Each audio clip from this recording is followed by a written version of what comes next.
दोस्तों, स्वागत है आपका अपने यूट्यूब चैनल न्यू एकेडमी में। आशा करते हैं सभी मित्र अच्छे होंगे। तो मित्र, आज हम लोग पढ़ेंगे बहुत ही महत्वपूर्ण टॉपिक है महान्यायवादी, भारत के महान्यायवादी। वास्तव में अभी जो हमने पढ़ाई की है अभी तक, वह कार्यपालिका में जैसे कि संघ सरकार के बारे में के अंतर्गत थे, यानी केंद्र स्तर पर कार्यपालिका के कई बिंदु थे जिनमें हम लोगों ने राष्ट्रपति, उपराष्ट्रपति, प्रधानमंत्री हुआ और मंत्रिपरिषद आदि को अच्छे से पढ़ा था। तो उसी चैप्टर के में एक पार्ट और के रूप में से हम लोग पढ़ेंगे महान्यायवादी को पढ़ेंगे। यहाँ से बहुत सारे ऑब्जेक्टिव क्वेश्चन बनते हैं। तो चलिए दोस्तों, शुरू करते हैं भारत के महान्यायवादी को शुरू करते हैं हम लोग। भारत के महान्यायवादी को शुरू करते हैं। तो महान्यायवादी आप देख रहे हैं, महान्यायवादी भारतीय संविधान में जो है किस अनुच्छेद में है? 76 में महान्यायवादी पद का सृजन किया गया है। वास्तव में महान्यायवादी कौन होते हैं, क्या इनका कार्य होता है, क्यों ये पद बनाया गया है, क्या नियुक्ति कौन करता है, ये क्या इनकी शक्तियां हैं, इन्हीं सब पॉइंट पर हम लोग चर्चा करेंगे। तो जिसमें इस टॉपिक से जितने ऑब्जेक्टिव बनते हैं उन्हें हम सब लोग अध्ययन करेंगे।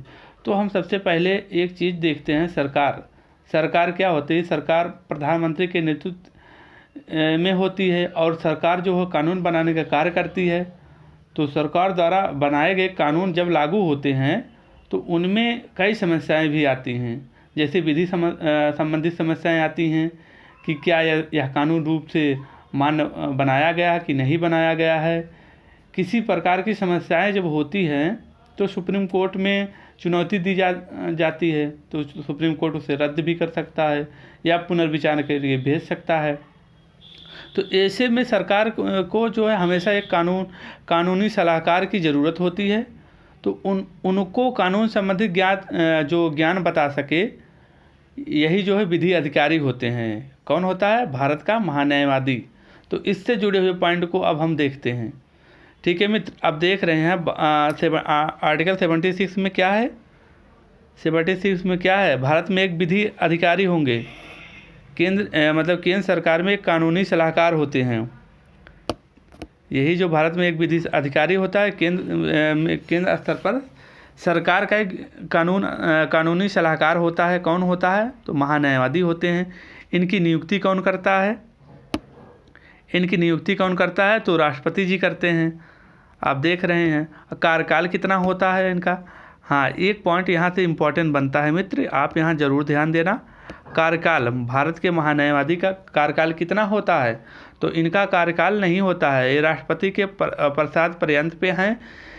एक और पॉइंट यहाँ से बनता है, यह पद जो है जिनका कार्यकाल जो है भारतीय संविधान में, कार्यकाल की सीमा जो है भारतीय संविधान में तय नहीं की गई है।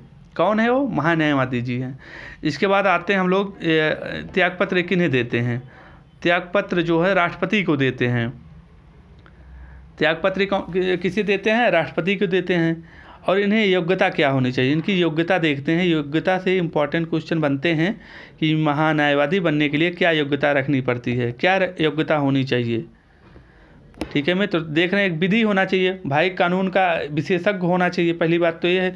दूसरी बात ये है कि सुप्रीम कोर्ट के न्यायाधीश के समान योग्यता रखता हो, यानी कि जो है ये 5 वर्ष जो है हाई कोर्ट में अगर हाई कोर्ट में जज के रूप में कार्य किए हों, या जो है 10 वर्ष हाई कोर्ट में वकील के रूप में कार्य किए हों, तो वो जो है सुप्रीम कोर्ट के न्यायाधीश के समान योग्यता रखते हैं, तभी जो है भारत के न्यायवादी बन सकते हैं।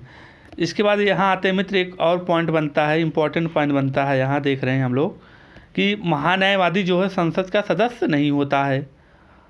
ये बहुत इंपॉर्टेंट पॉइंट है। महान्यायवादी जो है संसद का सदस्य नहीं होता है।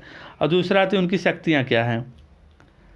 इसके बाद अब इनकी हम शक्तियाँ देखते हैं। जब संसद का सदस्य नहीं होता है तो संसद में जो सदन में वोट होता है तो वो वोट नहीं दे सकते हैं। ये दूसरी पॉइंट। पहली पॉइंट क्या है? संसद की बैठक में भाग लेना इनका शक्तियाँ है। बोल सकते हैं, किसी संसदीय समिति की अनुमति दे सकते हैं। और तीसरा पॉइंट हम देख रहे हैं, सरकार की ओर से किसी भी न्यायालय में भाग ले सकते हैं। सरकार की ओर से किसी भी न्यायालय में ये भाग ले सकते हैं। कौन ले सकता है भाग? महान्यायवादी जो कौन होता है, कानूनी अधिकारी होता है, विधि अधिकारी। ठीक है मित्र, ये देख लीजिए। इसके बाद हम लोग देख रहे हैं कि यहाँ एक पॉइंट और बन रहा है, ये देख रहे हैं हम लोग कि महान्यायवादी सहयोगी कौन होता है। सॉलिसिटर जनरल जो होता है कौन होते हैं, तो भारत के महान्यायवादी के सहयोगी होते हैं। ठीक है मित्र, ये देख लीजिए। शक्तियों से ही क्वेश्चन बनते हैं यहाँ से, और ऑब्जेक्टिव से पूछते हैं, यहाँ सब बनते हैं क्वेश्चन। तो हम लोग दोस्तों हम लोग ने जो है आराम से जो है पूरा जो ऑब्जेक्टिव मोस्ट इम्पॉर्टेंट आते हैं, जितने ऑब्जेक्टिव बन सकते हैं उन्हें हम कवर करने का प्रयास किया है। तो जैसे कि इस तरीके से हम लोग एक बार रिकॉलिंग कर लेते हैं क्या क्या पढ़े हैं। पॉइंट में हमने आर्टिकल कितने में है, 76 में है। पहली पॉइंट यही पूछता है, नियुक्ति कौन करता है, राष्ट्रपति करते हैं। कार्यकाल क्या होता है, कार्यकाल कितना होता है, तो इनका कार्यकाल सीमा संविधान, भारतीय संविधान में कोई निश्चित सीमा नहीं निर्धारित किया गया है। इन्हें राष्ट्रपति जब चाहें तब हटा सकते हैं। इसके बाद त्यागपत्र किसे देते हैं, अगर देते हैं तो राष्ट्रपति को देते हैं। योग्यता क्या होनी चाहिए, अब शक्तियों से जो क्वेश्चन बनते थे हम लोगों ने अच्छे से कवर किया। तो आशा करते हैं जो छोटा टॉपिक था एक अच्छे से समझ में आया होगा।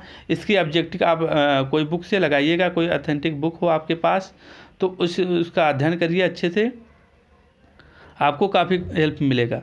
तो ठीक है मित्र, मिलते हैं अगले वीडियो में। तब तक अपना ख्याल रखना, अपने माता पिता का ख्याल रखना। Thank you for watching, please share and subscribe.